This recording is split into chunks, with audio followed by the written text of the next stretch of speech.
আল্লাহর কাছে ডাকি, আল্লাহ তুমি আমাকে কালা কুফাসারটা সন্তান দাও, তবু তুমি আমার একটা বাচ্চা দাও যে আমাকে মা বলে ডাকবে।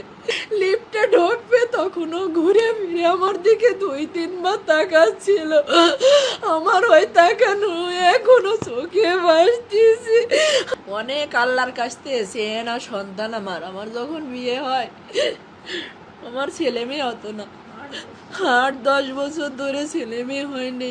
অনেক কষ্ট করছি আমি, অনেক কথা শুনছি মানুষের।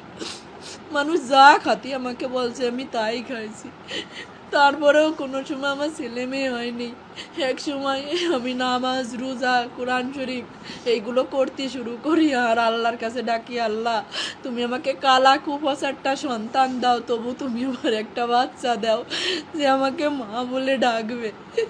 ডাক্তার কবিরাজ দেখাতে দেখাতে আমার সিনথিয়া হয় আমার বিয়ের 9 বছর পরে গিয়ে।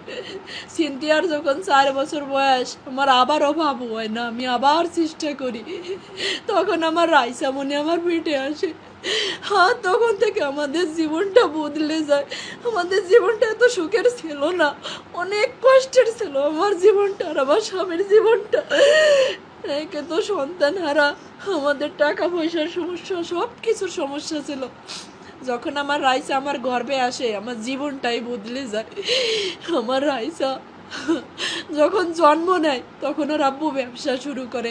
আজ ওর বাবা ব্যবসায়ী, প্রতিষ্ঠিত ব্যবসায়ী, কিন্তু আমার বাকি নাই। আমার লক্ষ্মী মেয়ে বুড়োই গেছে।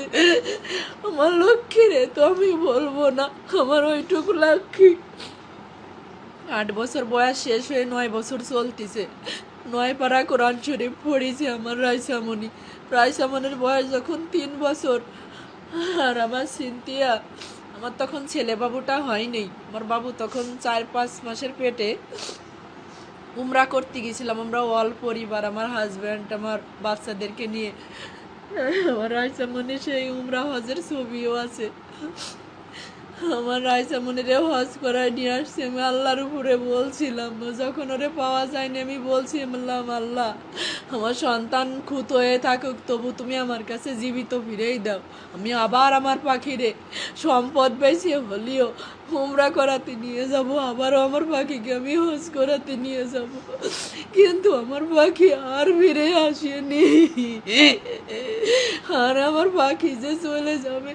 ওই দিন আমি চেয়ার ধরে ডাইনিং টেবিলের কাছে দাঁড়াইছিলাম আর আমার পাখি যখন যাচ্ছিল দরজা দিয়ে লিফটে ঢুকবে তখনও ঘুরে ফিরে আমার দিকে 2-3 বার তাকাচ্ছিল। আমার ওই